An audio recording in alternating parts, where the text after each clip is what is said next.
With the intention of staying true to the original piece, it seemed fitting to include one of the film's original players. I'm Janet Roque, and I was the Amway color lady in the original Roger and Me film, released in 1989. And here I am today, 25 years later, and wearing my colors. Periwinkle, it's my favorite. Feeling that her viewpoint may have been overlooked in the first film, Janet took this opportunity to share her opinion about GM and the role it played in her life. I'd like to say this. Yes, my husband worked for GM. He worked for 30 years and he retired from there a few years ago. And he was in supervision, so he did well and he was never laid off or any of that kind of stuff. That was good. It was good for us. My father worked for GM for 46 years. He was a machine repairman, and it was a long time ago when he started, but he worked for Buick, and we always had a Buick in the driveway, and it was like this was the way life was. It's like I never imagined that it would ever be any different. So when all of those jobs left Flint, that was, my dad and mom have both been gone since the late 80s, but it was just the whole idea that it was just it was like being on another planet almost. And there's so many people that are depressed and suicidal, because they have nowhere to go. They weren't really trained for any other job from what they were doing, and so that to me is it really did devastate Flint, and it still will continue to devastate Flint. I'm hoping that they'll find other ways to bring revenue in tourism or whatever, but it just seems like every time that they ever did anything, back when building Auto World and the different things that they did, Windmill Place, they're all gone. Janet goes on to comment on the housing situation devastating her community. The problem is right now is that there's been, over the last several years, there's been a lot of houses that have either burned or been vandalized or just totally abandoned. And what we have seen happen is that the houses have been put on a list, and now they're taking them down one by one. And just the last couple of weeks, they've taken down a lot of houses in my neighborhood, probably 20, 25 houses, just in the surrounding few blocks around me. And I'm in this area between like Franklin and Delaware and Dorr Highway and Davison Road. And that area, you drive around and it's almost like, starting to look like farm country because there's so many empty lots. In a way, that's good because you're not looking at the blight that used to sit there, and the houses that had gang writing on them, all the windows are shattered and so forth, or they're burned. But at the other end, the services are getting stretched thin because there's not as many people living in this square footage. So what's going to happen? The water bills are outrageous.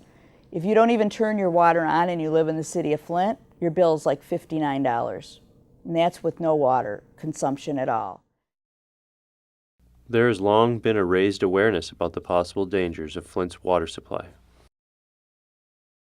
Someone who feels particularly affected by the water issues in Flint is this former police officer. My name is Rachel McIntyre. I've worked at the Sheriff's Department since 1994. I'm actually retired, medically retired, due to brain cancer. I worked in the jail as a sergeant and also as a deputy. I worked in the court system while I was pregnant with my children. And I retired out of the jail as a sergeant due to the brain cancer. The first time I had to go in and have surgery was pretty traumatic. Very scary for my children, very scary for my husband and myself. They told us they didn't know exactly how I would come out. They expected me to come out in a wheelchair. I did end up in a wheelchair for a short time.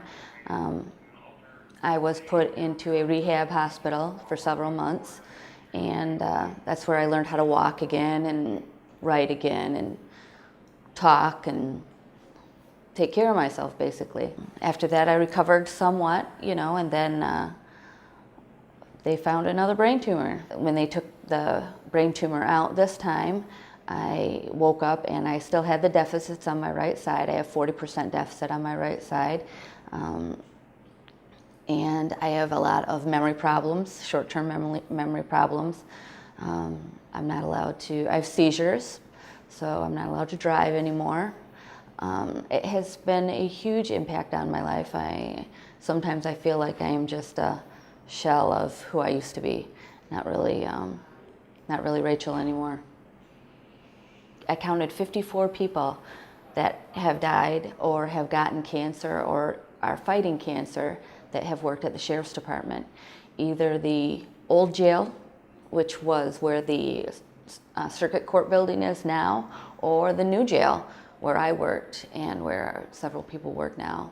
We had one guy that was very young, and he was working on becoming an attorney while he was working at the Sheriff's Department, and he got cancer, and he fought it for about a year and passed away. And it was such a shame. I mean, you have so many bright minds and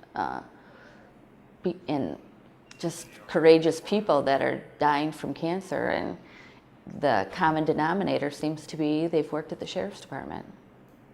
I have found a couple newspaper articles that lead back to the Sheriff's Department, that where the new jail is, there was a gas station that was built, that was there and destroyed. Of course, they tore it down to build the new jail, but they couldn't get the soil fixed. It shows that the soil is contaminated, has always been contaminated, and continues to be contaminated. They could not get rid of that. The old jail was built on a GM dump site. So that's all I can tell you about that. But I mean, think of all the chemicals that GM uses and the horrible things that are probably in that soil. I was always told that the Sheriff's Department has its own well system and that all the water comes from a well beneath the jail. So if that's the truth, I drink their water every single day. They have an ice maker and a big water machine for the deputies, and that's what we drank every day. So it's kind of scary when I think about it. I believe I have gotten cancer from that. They cannot find any reason why I should have gotten cancer. There's no one in my family that has cancer. There's no history of cancer. They've put me in a research study.